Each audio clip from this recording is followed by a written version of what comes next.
Y'all ever hear that expression, the shoe? Well, uh, I learned, see, we just called it solitary confinement in my day, but this thing's got to be humming. Anyways, we all just called it solitary confinement, but the shoe is the solitary housing unit now. That's the expression. I don't know if that's a national expression or a local expression or what, but I learned this expression, of course, off of the Afghani war vet upstairs because he got thrown in the shoe last summer. And yeah, I've overestimated my abilities to be alone because I have a dental appointment tomorrow that should be no big deal, that I shouldn't be stressing over. And I cannot tell you when I have been out the house last. I don't remember. And so, yeah, my stress level and my sanity, not good. So I got to remember not to do this. There's a place I can go, which I can take the SARTA bus since I can't walk very well. I can take the SARTA bus to my brother's house just to go somewhere. You got to have some place to go. It's one of the reasons why I moved into this neighborhood is I had family right down the road, so I'd always have some place to go. Where everybody knows your name. But the problem was they always treated me the same, like shit. So, I wrote that off, so I got no place to go. Um, not the bar type. I've been to my share of bars, of course, but yeah. So I got like also real depression going on, like not just like feeling bad. Like I always feel bad as far as like in a general way because I don't know, incurable pain generating disease, bad knee, not being able to walk and leave the house easily and take care of myself in the way that was accustomed to 5 years ago. But I'm talking about depression where you don't eat, where you just lay in bed and you don't eat. Um, I had one day I woke up 7:30 to 8 o'clock in the morning and didn't eat until 9 o'clock at night, and wouldn't get out of bed. And of course, when I'm ready to eat, that's when my brother calls me. I'm like, well, you can talk, and then I, being a nice feller, he's like, well, I can, we don't have to talk, blah blah blah. And I'm like, well, I can listen to you. I want to hear your voice, you know. And he started singing me a song, and I'm like, please, don't do that. His voice is about as, it might be worse than mine. But anyways, um, yeah. So last night I go to sleep at 3 o'clock, and it's super bright and sunny here, and I wake up at I don't sometime between 3 and 4, and I wake up at 7. So I've had no sleep. My bowels are on lockdown while I'm in the shoe, and I'm still exercising, walking, and lifting the weights just like anybody else in prison. I guess the shoe is preferable to Gen Pop when you live in a place like this. But like, I had the misfortune a couple of nights ago of turning on my living room light right as the guy that taught me the expression "the shoe" was walking in the building. Now he hasn't, spoken to me. We haven't spoken since I was yelling at him through the door on New Year's Eve. So that's, it's February. So it's been a while. But I unfortunately I told him don't knock on my door, which he took very seriously because he's the guy that I twisted his arm and hurt him, and people remember pain and stuff. So So he knocks on my door. He's drunk, of course. And he's got the excuse, though, because I have a package. And I was like, I'm starting to lift weights. I mean, I know it's late at night, but I'm starting to lift weights just because I was, oh, that'll make me feel better. And I'm like, just leave it outside. Leave it by the door. And through the door, he says, oh, I see you're still being mean to me. Because, of course, it's all about him. It's got nothing to do with me. This is the guy, of course, that I gave my 50-inch TV to, that I let sell my boat, that I bought a PlayStation 2 with, that I hooked up with electricity when he didn't have any electricity, that I spent all that time with, and that I was nice to, and that I got paid back with, heart trouble. So I'm like, some people are just poisonous. You just have to stay away from them. That's just the rules in life. It's not really even their fault. But I'm like, I'm not opening my door to this drunk guy. And he's lonely. Maybe, it's not happening. So, so I'm like, no, I'm not being mean to you, dude. I'm just in here trying to survive. And he goes, well, I haven't, I was like, I haven't been out of this house for a month. I just took a guess. And he says, like, well, I haven't been in your house in like a month. And I'm like, not my problem, dude. Word for word. Which he just popped in my head. But he goes, all right, then. Well, good night. And then he thought he could trick me. Leave the package by the door. And then I'd listen to him go upstairs and open the door to get the package. So he comes back down like a couple minutes later trying to catch me opening the door. And he's like, I got this baseball card, because he collects cards. And, I don't really collect them. I buy them and sell them. I just have a massive amount of them from being a card dealer. And I don't remember what was said, but it was just a reiteration of, I'm not opening my door in one way or another. And he was like, good night. And then, the first time I could hear him cuss, I was curious what he was cussing me out about, if he was making any fucking threats or anything like that, because he's got violent tendencies, and he is like, a pocket-sized threat, but I'm all crippled up, so, 7 years ago I swat him like a fly, but things have changed drastically, and plus people can be devious, and dude's a criminal, period. But taught me the expression the shoe, so should tell you something. But anyways, I was curious about what he was saying, because the first time he went up the steps, cussing me out. And I'm a softie. I can't help it, but I ain't that much of a softie to, open myself up to that. It takes a great, I feel bad. I just feel bad for people, It's like, I understand suffering pretty darn well. Isolation, alienation, being the odd guy out, having a rough family life. I've had pretty much a taste of all the misery pies in this world. No physical affection, disease, bad, you pretty much name it. I mean, nobody experiences every phase of suffering. There's such a cornucopia of suffering in this world. Nobody experiences all of it.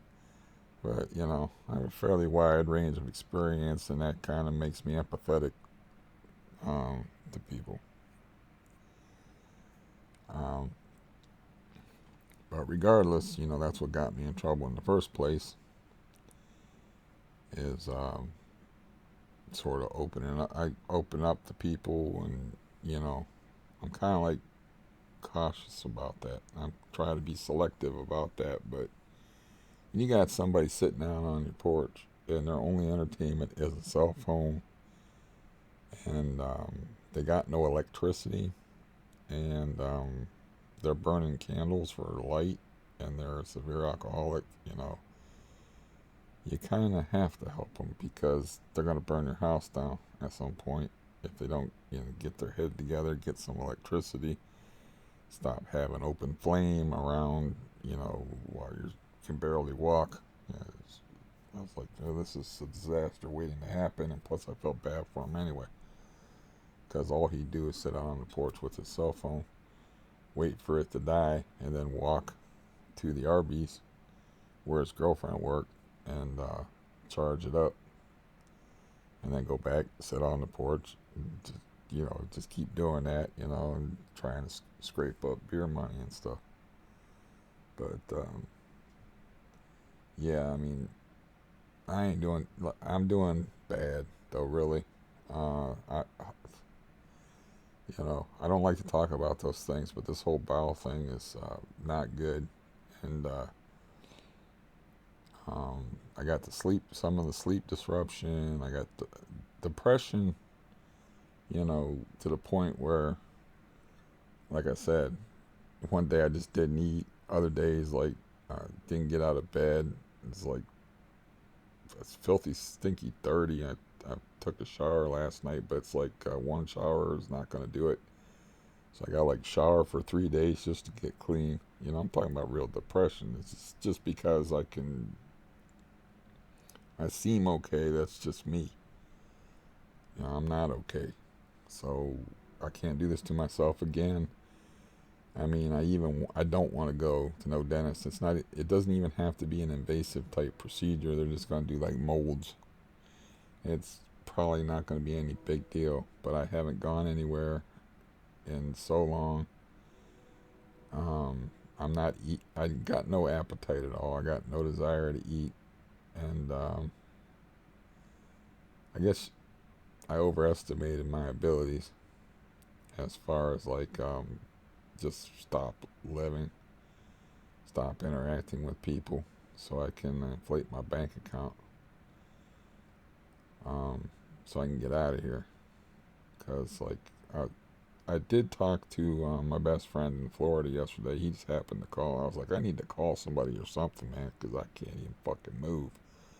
So, ironically, I was going to call my cousin in Florida, and I was reaching for the phone, and I had it off, and he's very busy. He's on vacation in Florida having a blast. But he took the time to call me, and I was like, hey, you just called like 2 minutes ago. I called him back, and we had a good talk. He told me some funny stuff that would only be funny to fishermen, maybe, but he always would fish for bonefish, which is like one of your top saltwater game fish. Never caught any, never come close to catching any.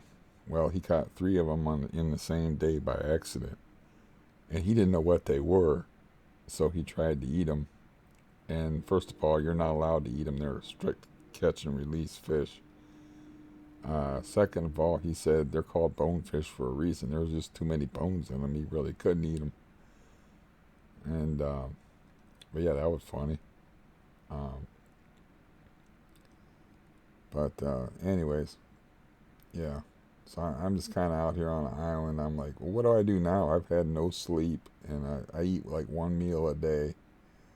I'm half out of my mind from my self-imposed exile and isolation here, and not, spending any money. I did break out the guitar a couple of times and messed with the guitar, but yeah, I only did that a couple of times. So also, I have to be honest, and last night it backfired. Of course, it backfired. But last night I'm supposed to be taking 5 milligrams, 2.5 milligrams, and then 5 milligrams. So it's supposed to be on 12.5. But last night I went ahead so I could go to sleep early and took an extra pill and a half, which would be an extra 7.5 milligrams of volume. And of course, I got paid back for it by waking up in just a total fugue state funk at 7 to 8 o'clock in the morning with this, I don't even know, with the sun shining and beaming bright. And me just being like, oh, I got one day before I have to, actually get out of here, trust my legs, trust my bowels, and all that stuff. And, it's stuff that people take for granted. It's like just, having a good communication system with your body, to where, like, what's going on, you know. It's something that people take for granted, It's like I don't have that from the chest down. It's like, why is my stomach feeling like this? Oh, I forgot to eat today. It's you're like, boy, my leg really hurts, but there's no reason for it. And then, like, my favorite example, besides, well, I have many examples, but one of my favorite examples is my left foot will cramp up and I won't know it, and my toe will be pointed straight, and it'll get like to where I can't straighten it out for whatever reason. It just gets stuck. So I'll get up and I'll try to walk like that, and it'll fuck me all up. And if I'm lucky, I don't fall. I gotta watch out for that. But it doesn't tell me that. I don't feel any pain, like, like, oh, your foot's doing that thing. Since my feet hang over the bed, it kind of encourages it to do that. But it's hard for a normal person to understand that. A normal person, like, a fly lands on their knee, and they feel a fly land on their knee, or a mosquito bites them. They feel a mosquito bite them. Like, I got a story where I got bit. I counted 38 bites on my right ankle alone, and the other ankle got bit up just as bad. And I didn't know what was happening. I didn't know what it was, and I probably told this story before, but insects, of course, love heat. I'm fishing in the cold, but the water holds the heat, so I have my feet closest to the water. But as far as they want to drift away from the water, is just to bite me through my socks on my ankles. So I end up with the socks, with mosquito bite socks, you know. And I didn't feel it until I was already had it. A minimum of 38 bites. I probably had between 50 and 70 mosquito bites on my ankles and lower shins. But they wouldn't, because of the heat thing, they wouldn't venture that any further from the water than that. They wouldn't go up around my face to let me know what was going on. It was dark out, so I couldn't see them all over the water. Now, if you get in a situation like that in the daytime where you're fishing, you'll see like a cloud of mosquitoes hovering over the water, like, because they're drawn to the heat. It's like, moths around the flame. They dig heat.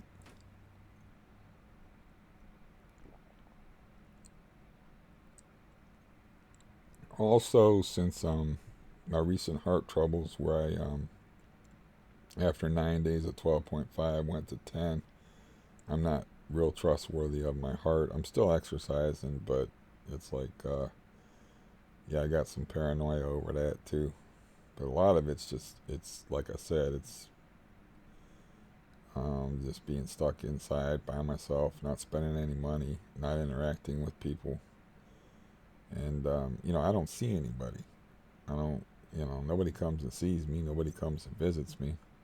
It's because I'm such an evil bastard, I guess. But, you get what you deserve.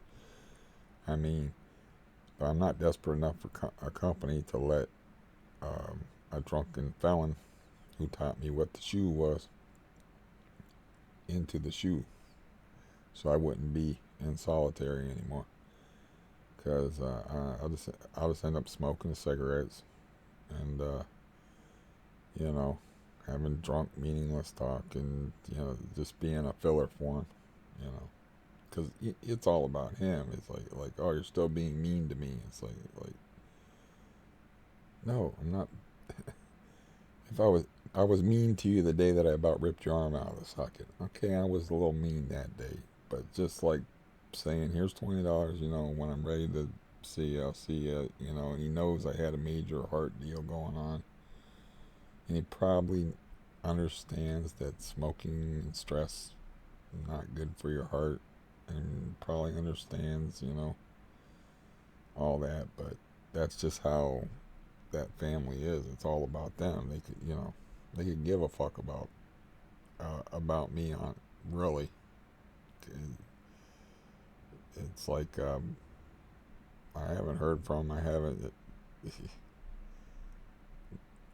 They haven't. I wrote an email saying why would I have anything to do with you guys? All or want to, because I just end up losing money and health from it. But the truth is like they never. I'm just being used. And it's being used because I'm better with money than they are, and it's always going to be about money. It's like they're not calling me socially. They're not like hey, they don't stop over and visit. And it's just, I don't know.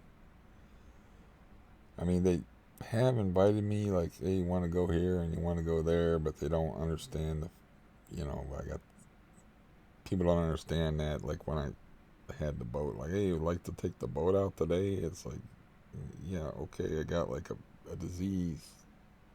It means I can't jump up and do the things that I want when I want to do them. I mean, you should know this. I've had it for 30 years.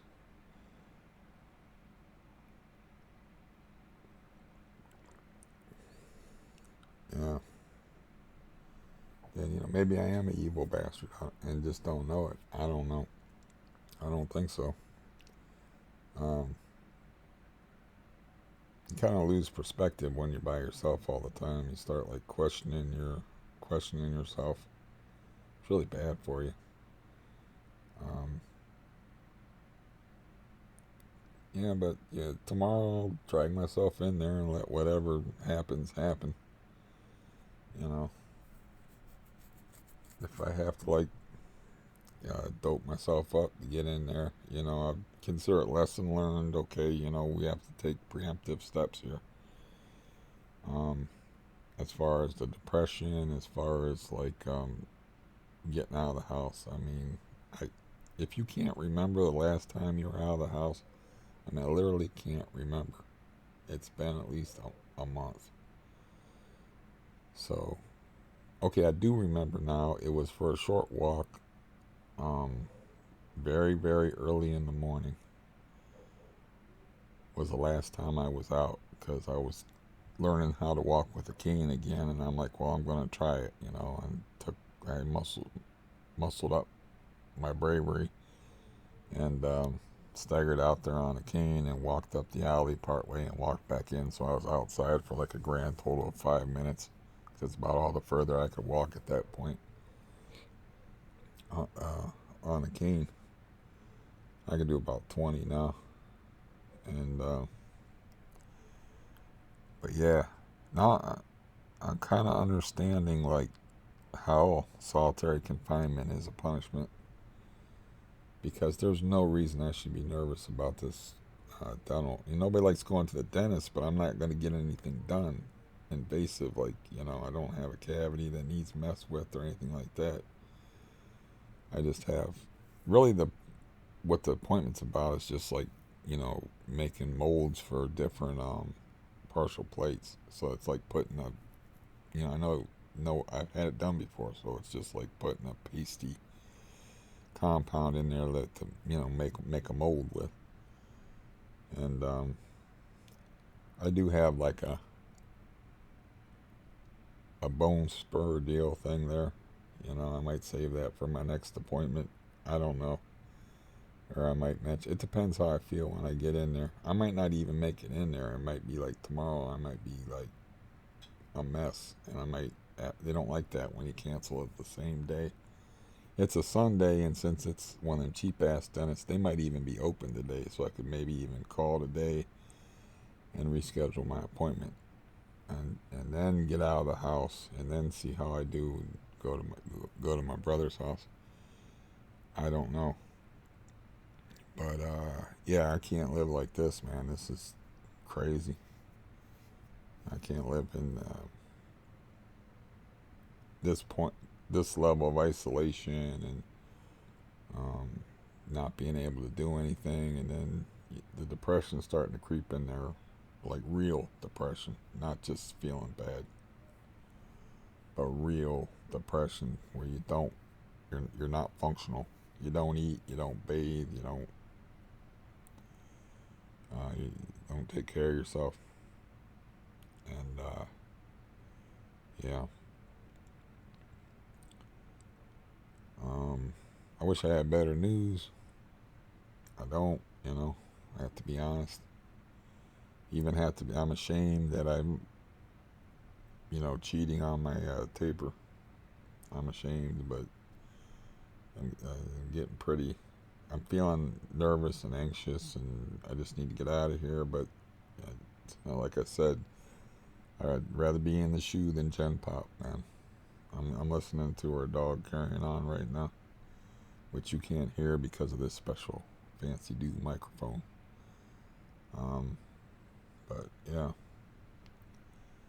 Um, anyways, yeah, I got generalized intimacy issues because, like, I don't, you know, I I'm almost like autistic, you could say, when it comes to like picking up on social clues or social nuance. It's because I've never been a part of a society. Our I was born into a fractured family. I never fit in school. I never fit in anywhere. It's just I've never been a part of a society to pick up on these social clues and to know how to behave. And like I've tried. Would you shut up, dog? I'm trying to talk here. Dog's howling now. It's actually howling. Why I don't know. But anyways, sorry about that. I'm easily distracted. Um, but I don't know if you've ever experienced that. Like, you like somebody and you want to be friends with them, but you can't. I'm so stupid. Like I can remember this guy named Jim. Like, oh yeah, I was gonna call you, but he made up the dumbest excuse ever. That anybody would pick up on. Where he was like, yeah, but he had like a 4-year-old kid, but your number was on my refrigerator, but my 4-year-old took it and threw it away. I bought it. I told a more savvy person, my foster brother, that, and he was like, "Oh yeah, right." you know, I was just too weird for the guy, and I was always like, I like some of the people that might, because he's better at the social aspect of living. My foster brother, so I would like a lot of his friends, and I would like try to establish friendships with them apart from him, but that never worked. I knew that one guy that plays guitar and's got magnificent technique, and I always wanted to play guitar with him, and every time we're together we laugh and have a good time, but it's almost like we got to have the other guy there. I don't know what his deal is. It's like I'm right here. The guy drives. If he wants to be my friend, I mean, so yeah. So that's why I'm a friendless, evil bastard.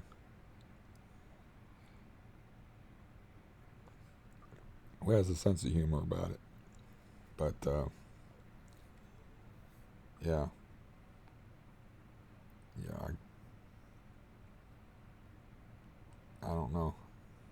After a while, you don't want to put out the effort. It's like it's not that the rejection stings so bad. It's like you don't want to put out the effort. Like I was like, I knew this was another lie that was just like, you're, maybe they're the ones with the intimacy issues or whatever. I don't know. But this was another lie that got told me was where somebody was pushing me away. Where like, I was like, I thought we could like get together and play guitars from time to time, and this guy just he wasn't social, or I know he's taking Prozac and stuff, and he's got some emotional stuff, you know. So we should have been a perfect match. But he was like, no, I'm not really into playing guitar right now. And it's like, that guy plays guitar all the goddamn time. And there's no, that time I really didn't buy it. I was like, there's no way in hell. That guy's technique is immaculate. Um, he can do. He's a technical wizard on a guitar. He doesn't have my flair for, you know, I shouldn't say that. He doesn't have my knowledge of theory, which I was always like trying to bridge that communication gap, because he doesn't have the best ears either, but he can create his own stuff, and it's pretty awesome. So yeah, he's probably actually better than me at creating his own stuff. I haven't heard him play for years, but anyways, it's like it's like the point being is like I always had trouble making friends. Never been part of a social group. I don't pick up on social cues like somebody that's autistic. I make faux pas all over the place. It took me years to figure out, like normal people do not go up to strangers and just talk about whatever.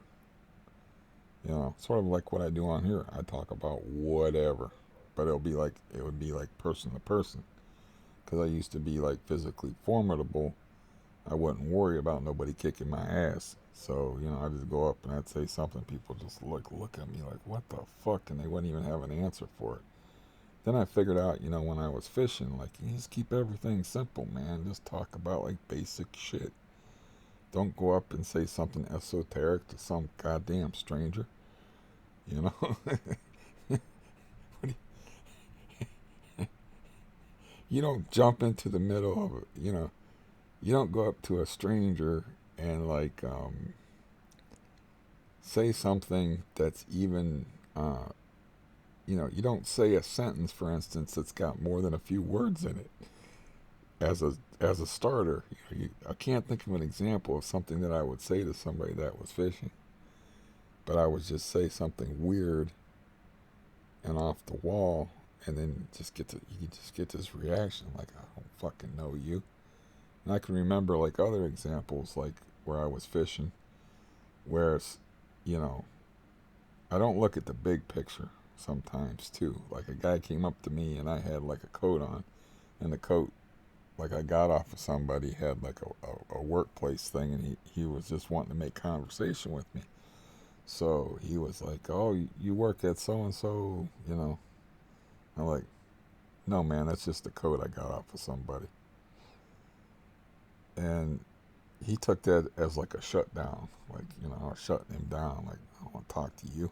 And then like kind of walked away, and I'm like, the hell was that about? I had no idea. I could have like been nice, but I just like said it like that, like, nah, it's just the coat I got off of somebody, So like, he's wanting to start up a conversation with me and be friendly on this while we're as while we're fishing, and I missed the whole point of why he don't care where I work or if I work there. He just wanted to talk to me, So I missed the whole point of that. I could have been like, yeah, I had borrowed it off a guy, man. How you doing, man? You doing any good today? Catching any fish? I've gotten better, believe me, but I used to be like terrible. But I still have trouble like finding those lines and picking up on social nuance. So I don't know if you'll notice that about me if you interact with me, that I'm not smooth by any stretch of the imagination. And I enjoy expressing myself. I enjoy talking. So a lot of times that's why I appear like I don't got nobody to talk to. So that's why I appear like I'm okay. It's like, this guy's talking about being depressed. He's laughing and smiling and being self-deprecatory. And it's like, believe me, I'm not okay. I'm not okay. I ate one meal yesterday. I'm half shaven. I got like whiskers underneath here. I like could barely get out of bed yesterday, and I made myself take a shower and a shave. And I was like, I'll get some of the shaving. That's how bad. If you got to break up your shaving into a 2 day job, you're not doing too good. You know. Listen, this dog's not helping me. But yeah, as far as like the nervous thing and the increased anxiety that I may have to cheat on the volume um, to get me through tomorrow. I cheated last night because I was like, man, I gotta go to sleep. So it was like 3 in the morning. I don't know what time I go to sleep. I listen to the Tao Te Ching now every time. It's kind of like I'm just trying a theory out. Like if I listen to the same thing, my body would be like, okay, this is the time we go to sleep. But yeah, I didn't stay asleep. Even with the added volume in me, I didn't stay asleep. And um, one of the links that I posted, damn it, I can't remember the name of the website, but it has a comment in there about treating um, anxiety and with pharmaceuticals. It's like you're treating the symptoms, you're not getting to the root of the problem. So like the root of the problem is I'm stuck all by myself. You know, I feel like Major Tom floating in a tin can. You know, out in outer space somewhere all by myself, and that's the root of the problem. But yeah, treating the symptoms with the volume, that's why I woke up way early today. That's why I'm like, what the fuck now? You know, that's why. Yeah, I'm not getting basic human needs met. I'm used to not getting any physical affection. It's like I'm used to that. I'm used to a lot of time alone. Um, what I'm not used to is just being stuck inside for this length of time, or living in a building where I don't want to interact with any of the other people in the building. You know, and like I'm not used to that. Uh, there's too much time indoors. But um, we'll see how tomorrow goes. Um, I don't think, even if they're open today, I think I should try to get out, try to make my appointment tomorrow. Then Friday is when I talk to the guy about moving. And I don't know what I got, you know. Maybe I'll, like, what makes me cry? Maybe I'll watch, like, Goodwill Hunting or Open Range. I gotta get emotional. How the fuck do you do that, though? Damn it. I don't know. But I gotta get emotional before I talk to the guy that's gonna help me move.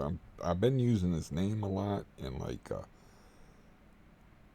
you know, calling him, and like remembering the things that he says to me, and like, you know, he's doing postgraduate work, so I'm bringing that up. I'm trying to use my limited people skills so that he remembers me and like wants to help me. And but man, there ain't nothing that makes an impression like the boo hoo hoo and the like I don't know what to do type shit. And it's really how I feel inside. I can't express it. You know, it's almost like I'm trapped inside, and I'm trapped inside. You know, I don't know how to express. You know, I won't. I'm not gonna do that no more. Dig out the phone and try to trust my memory, because there's videos of me reading off of a phone. And it's like that makes for boring, non-spontaneous entertainment. But I did tell the guy. I called the guy up last week, and I was like, you know, I'm not doing too good, and like I didn't want to let too much time go by, and I wanted to make an appointment and get back on the schedule, because because it was a week after I canceled our appointment. And, I just left him a message. But then he, I have his phone already.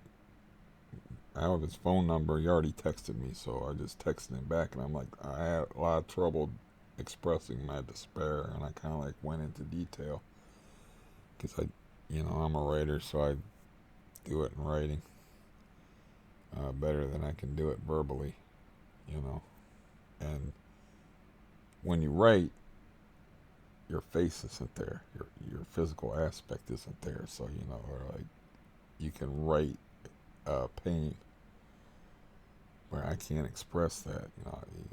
I can't express to you like how nervous I am right now, or like how weird I feel, and how at odds with things, and the general squirreliness. You can just use a bunch of words, but you're looking at my face and you're like, you're not that bad. I'm assuming. I'm just assuming. Okay, most people that are depressed, they don't act like this, but I'm not normal.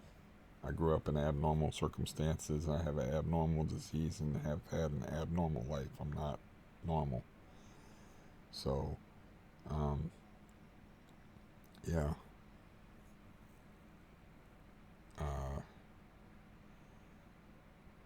I'm like a Russian doll, man. I'm trapped inside, and then I'm trapped inside, and then I'm trapped inside. And somewhere in the kernel, in the core, is that little tiny doll that's screaming and yelling and carrying on, and boo-hoo-hooing.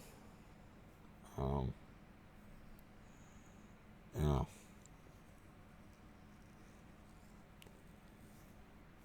Yeah. Anyways, that's pretty much anything beyond what I've said already would just be redundant, because my life's extremely boring and I'm not getting enough sensory input. I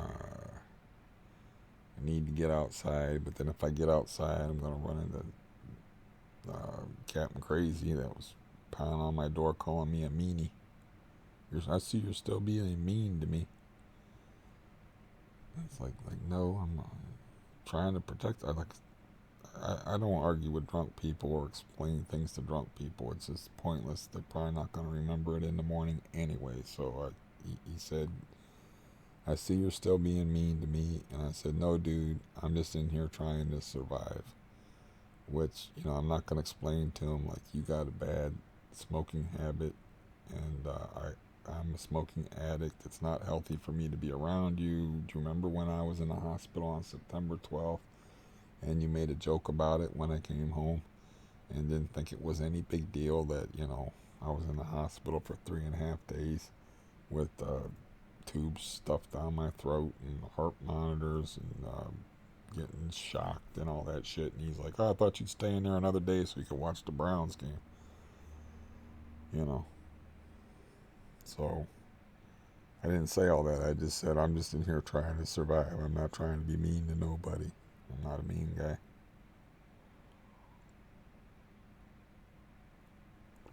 And I'm not ever a sloppy guy. But, anyways.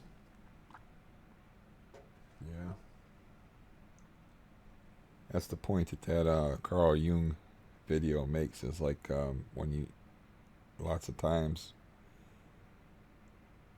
these things that you feel, anxiety and or depression or whatever, they're trying to tell you something, man. And like it's fairly damn clear what this is telling me. It's like, dude, you're not getting enough stimulation. You need to get out of the house, breathe some different air. Opening the window ain't going to cut it. You need some different scenery.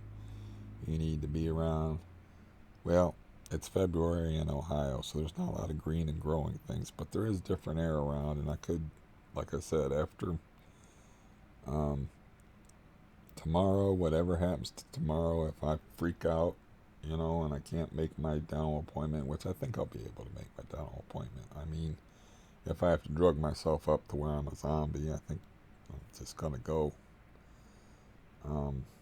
because again, I don't have a lot of options insurance wise, and they don't like it when you they do a volume business, so they don't like it when you cancel and reschedule and all that crap. Um, so, but after that is what I'm trying to get to is like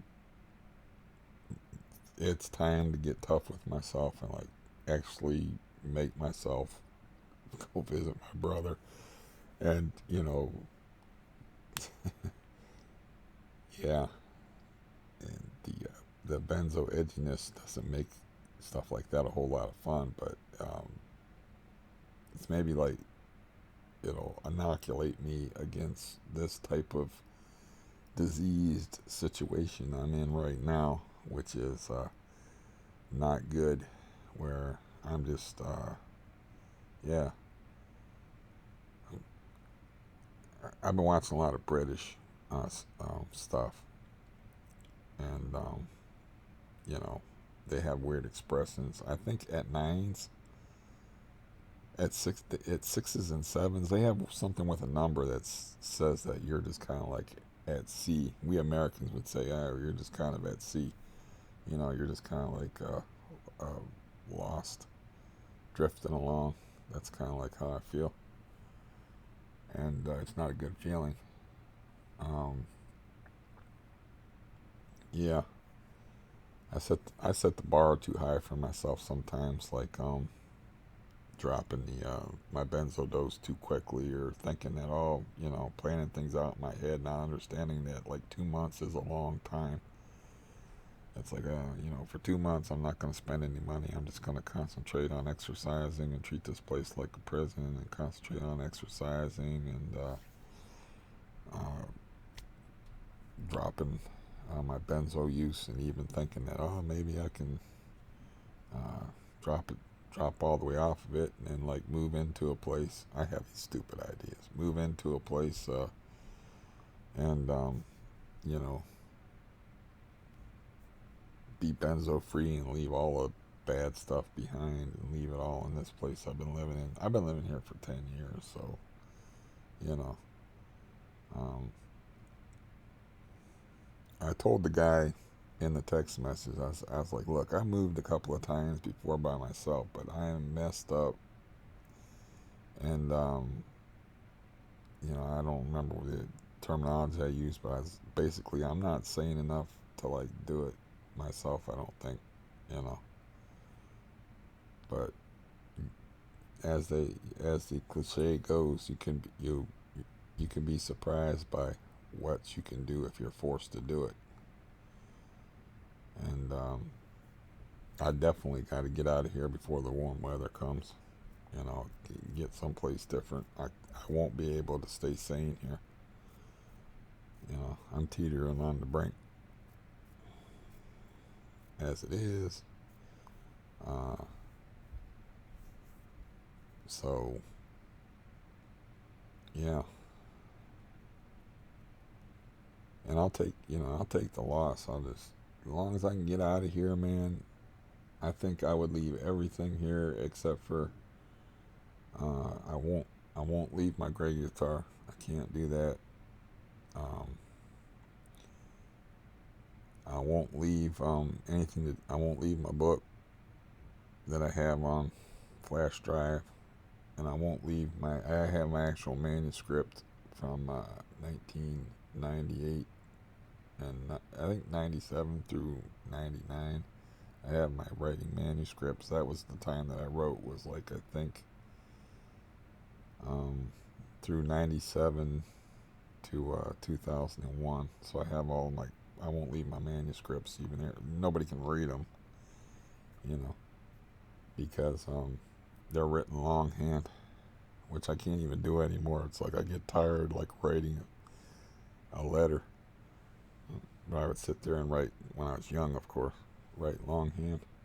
And I still have, like, it's like a block of paper like this big, because I would get to scribbling, just get going. And, I'd have my own form of shorthand.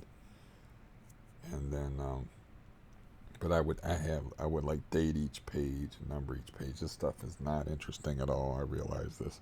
But I'm just saying, if I had a chance to get out of here, getting out of here, I don't care about anything in here. I have to take the scooter with me because it was so hard to get, though. That's one thing I do have to take is that medical scooter was so hard to get. I will leave that beast behind if I have to. I don't care if it's worth a couple grand. I can buy another one. But that other one, scooter, I put so much effort into getting that damn thing, the one that's really slow. Um, I can't leave that behind just because the amount of effort it took me to get it. But yeah, it's very important to learn how to look past your current circumstances and at least envision something better. You know, you have to you have to believe something's possible, and you have to like what do they call it, visualize it happening.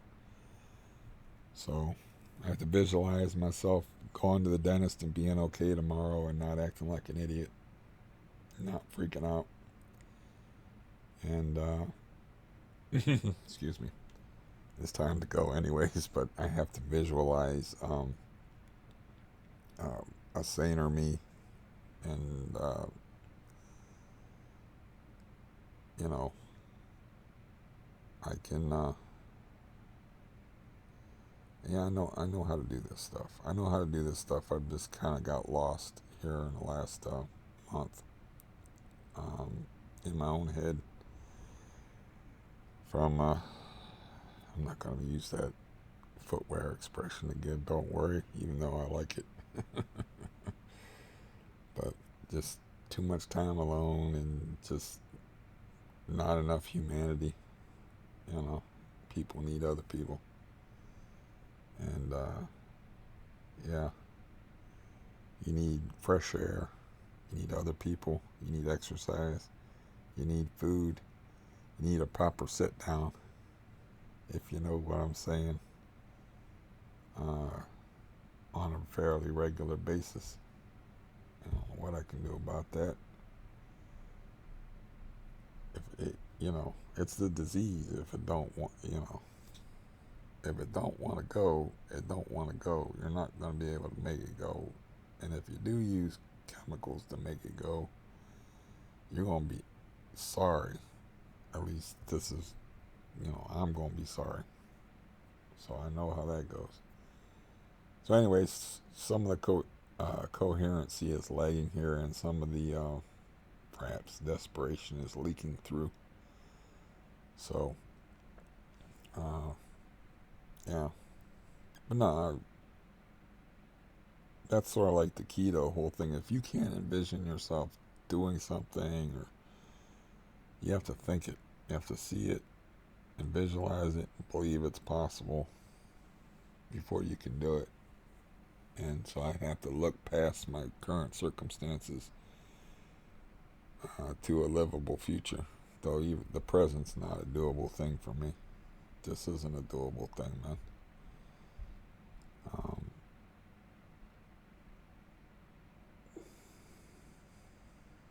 But you have to have that all is not lost type thing, you know. Um, it's I still have. I'm a real glass half full type of dude anyway. But I wish I was different. I wish I could like convey emotion to people. You know, I wish I could do that. I can't. It's like I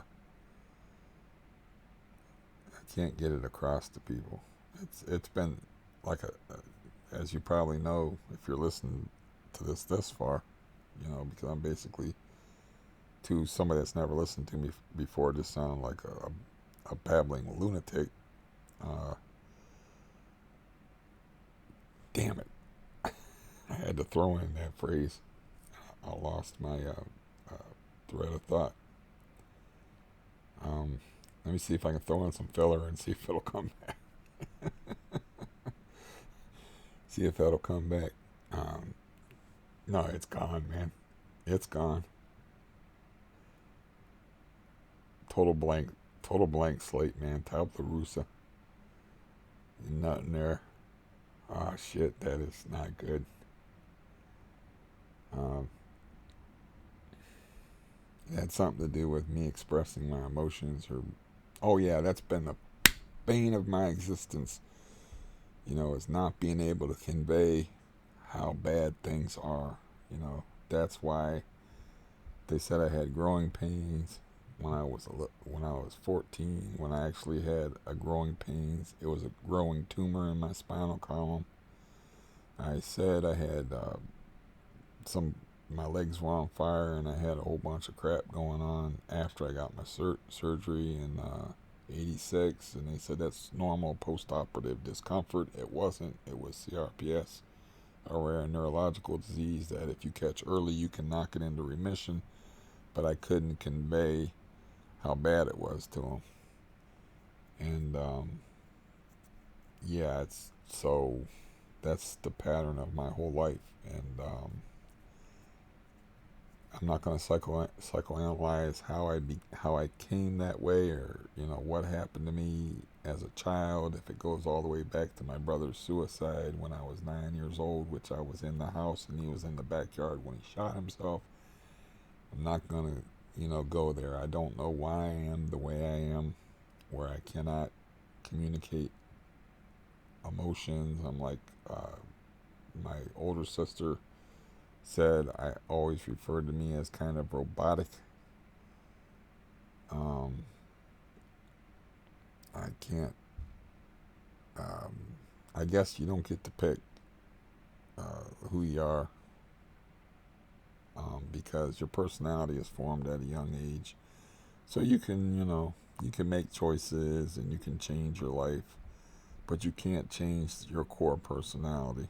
I don't think so anyway. I really don't think so. So I'm always going to be um, a certain kind of way.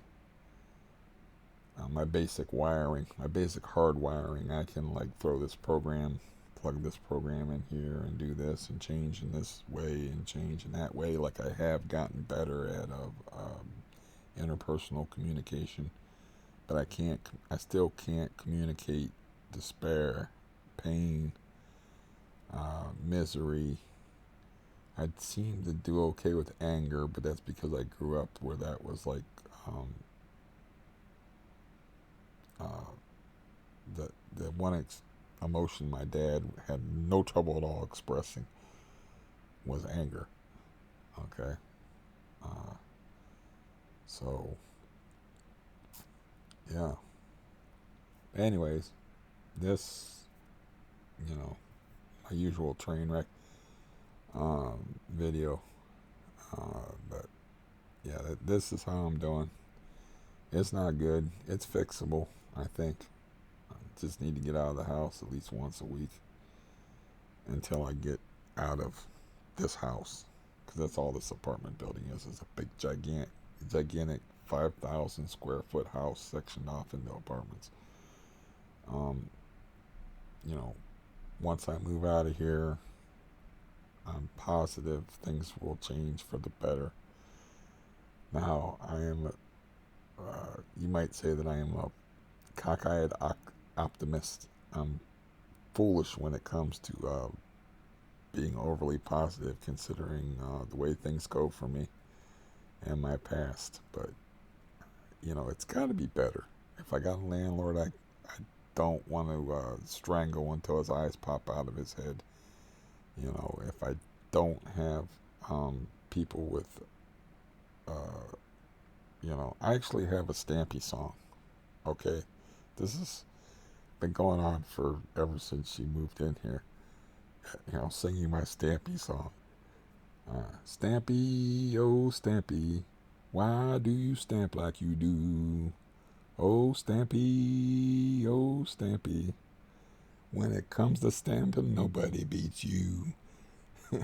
And then like I have variations on it, cause she'll be up there stomping around, and I'll just, just to cope, I'll just start singing. Like I remember a guy, I think he lived in Australia. I can almost remember his name, but this poster like was commenting on. He thought it was funny, and I didn't understand at the time how funny it was. But when I had the criminals that were squatting up there. I just started singing to them so they could hear me. I don't sing the Stampy song so she can hear me because it's really not her fault. She just got fibromyalgia and just, you know, she can't help walking like that, you know, like a brontosaurus. She can't help it. But that's how I cope, is I sing her songs through the ceiling. But anyways, those criminals were living up there, and I started singing a prison work farm song, the Berta song, you know. Berta, Berta, oh Lord God, won't you? I sang it really fucking loud, you know, and I know they heard me, you know, and I didn't realize at the time I was just singing something I had been listening to earlier, to let them know, like, I can hear you. It's 4 o'clock in the morning. How do you like hearing me? You know, and I got a big voice, um, when I want it to be. And I didn't realize how funny that was, that I was singing a prison work farm song to criminals who were squatting.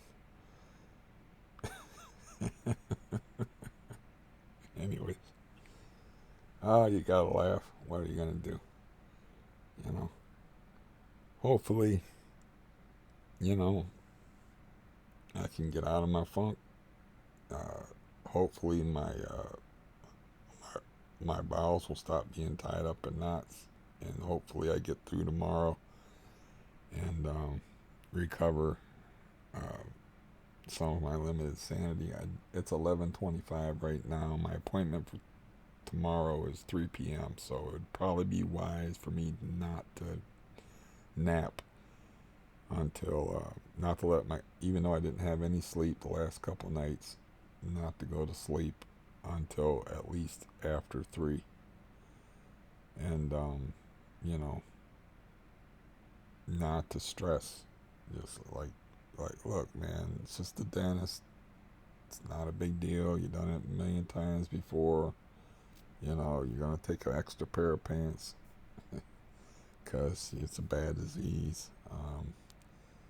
You know, you've suffered all form of, yeah, I got so many stories and so many things that are just vaguely remembered that I haven't even said on here. Like, I've suffered all sorts of humiliations before.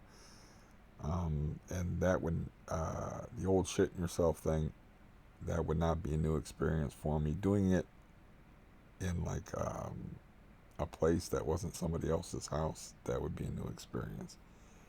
But yeah, that's a terrible note to end on. But reality being reality, you know. Yeah, these things are not good for your anxiety. It's like the point I was making. I mean, I've been talking for an hour. You know I'm lonely. About like not being able to read what's going on in your body is like, that's one of the things. It's like, sometimes I don't. This is gonna sound crazy, and I believe I said this before, but sometimes I'll know when I have to have a bowel movement because I'll feel it in my right foot, because your nerves are all connected. It's like if I touch myself right here, I can feel it, and I can feel that something happening like in my left leg. You know, if I touch over here, I can feel something going on over here. It's weird, but it's like another example I have used on here before is like, I used to walk in bad neighborhoods, and this is when I was I was formidable and strong and could walk for miles, bike for miles, all that shit. But you know, I still couldn't feel things the way other people felt things. So I carried like this, I'll use a British term, spanner. Carried this big fucking wrench in my pocket because I couldn't find my usual weapon that I would carry, which is over there, which is just a lead hot dog. I'll get up and show it to you since I've been on here an hour anyway.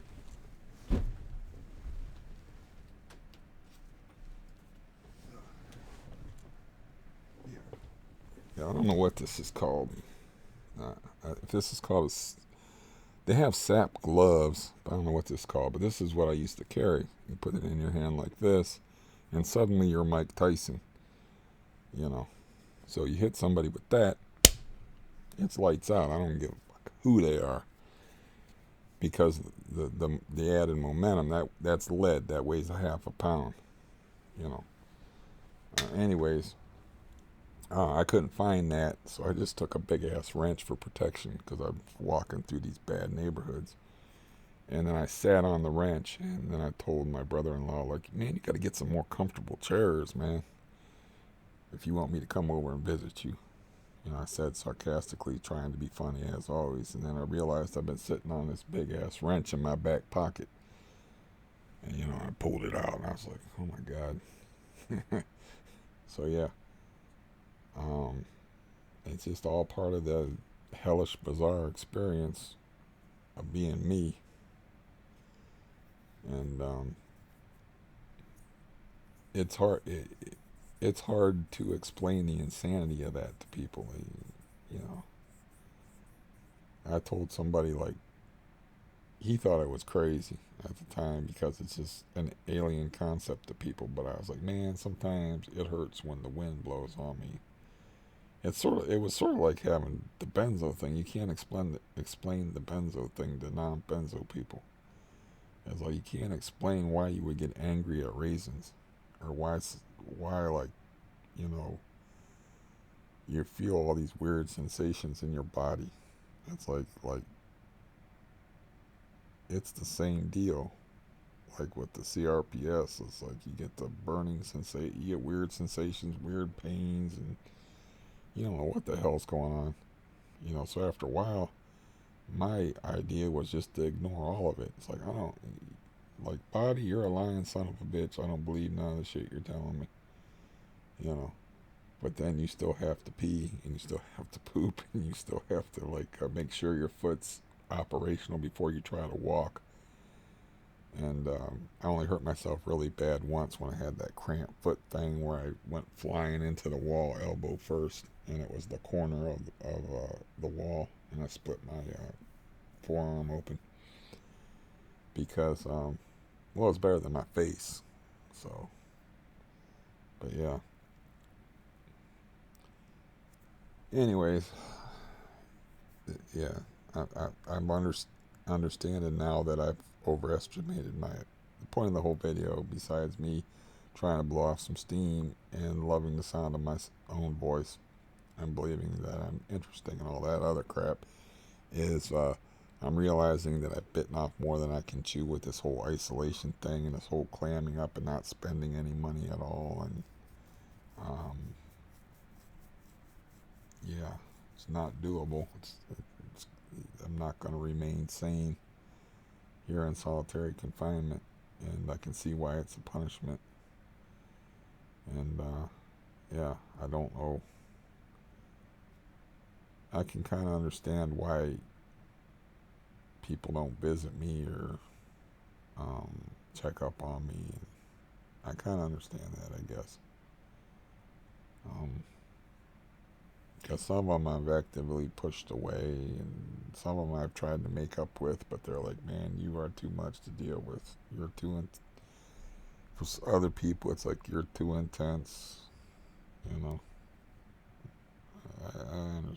I kind of get it. I get it, humanity. I'm not everybody's cup of tea. I understand that. Yeah, I understand that. Doesn't mean I'm opening the door to some drunk guy at 11 o'clock at night when I'm trying to lift weights. I'm trying to lift weights. It's 11 o'clock at night. And I just happened to flick on that light right when he was walking in. So he's like, he can't pretend that he's not there. You know, that's what that was about. Because if the light's on and he's, you know, it's not like I've never had the living room light on at night and you see the light on. The person could be there, it could not be there. So if you knock on their door, you know, they can just clam up and just not say anything. And what are you going to do? But if the light is freshly clicked on and you're knocking on the door within seconds, you know they're hearing you. So that, you know, that was just bad luck by me. But that's enough out of me, man. I at least got to be goofy. I think Oh, it was Terry Bradshaw. I watched a documentary about Terry Bradshaw, and he said that life was so serious when he was playing football that he vowed once he got out of playing football and retired that he would never be serious again. So I try to follow the TB creed, man, the Terry Bradshaw creed, man, of not, just being goofy for the sake of being goofy. And if I gotta be singing songs through the ceiling at people to survive, um, to keep a tenuous grip on sanity, I's gonna do it. And you know, but anyway, I'll get back to you in a couple of days, and you can. Um, those of you that are interested, I ain't going. Like I said, man, I ain't going nowhere. I ain't going nowhere, man. I'll let you know when I'm gonna give up. I'm gonna let you know. I'll let you know that I'm gonna give up, but I don't plan on it. Uh, the stuff that I've been through, you know, just the stuff that I've been through in the last couple of years, some of which I have recorded on here, like the me in the hospital. You know, I even have a recording of me in the hospital, or me coming home on two different occasions. Me in arrhythmia, where I'm sitting there in arrhythmia, and I'm like, ah, here we go again. The video's actually called "Here We Go Again." It's like, oh, this shit again. And that's what's been worrying me lately. It's like, you know, I'm in a fragile state, and it's like, man, I don't want to go through that again. It's like everybody has a breaking point. That's the Cool Hand Luke lesson, man. Everybody got that breaking point, man, and it's like, I don't want it, no more heart trouble. I think that would, I think I would finally snap. I think I would finally snap if I have any more of that heart trouble, and that's why it was such a blow to me on the 7th, was when I had a thing that a serious heart going out of rhythm thing there, where I was like, okay, that's 1 second, 2 seconds, 3 seconds, oh shit, oh shit, oh shit, oh fuck. And then like happened 3 out of 4 days where my heart went out of rhythm, and more than once on some days. So, that rearing its ugly head again after being free from that. Um, yeah, plus all them other problems that I outlined, the embarrassing ones and the other ones. But man, I just find life amusing. You know, I just, yeah, I don't have to work for a living, first of all. I can pursue hobbies. I can screw around and waste whole days if I want to. Just like, uh, I like to learn, but just like watching, like binge watching stuff. I mean, a lot of people, that's an envious situation that you get that kind of freedom with your life. They're like chained down to a job. You know, they. I've heard a lot of people say like, all I do is I go home after work. I'm too tired to do anything that I want to do, and I just know that I have to get up and do it all over again. It's like, I don't take that shit for granted. So yeah, I have an obligation to be cheerful for you working people. You know, doesn't matter that my body is a fucking fun house. It's like a bunch of funhouse mirrors, man, where you can't believe nothing you see. You can't believe nothing you feel. Like I'd be freaking out all the time if I responded to all the negative stimuli that my body is sending me at all times.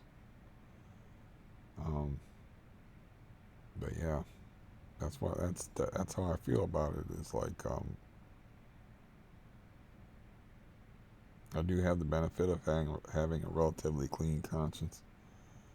Um, I have I joke about it, but I do have a certain amount of innocence about me, you know, or else I wouldn't get involved with people.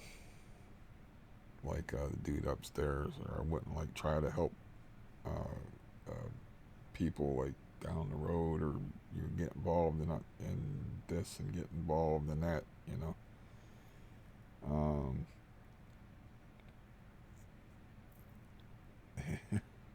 it just I've had some experiences where that don't work out so good. That's all. I don't, that's just like, um, but yeah, I don't know, man. I'm just doing what I do sometimes, which is like, I don't want to go back to my life because my life is shit.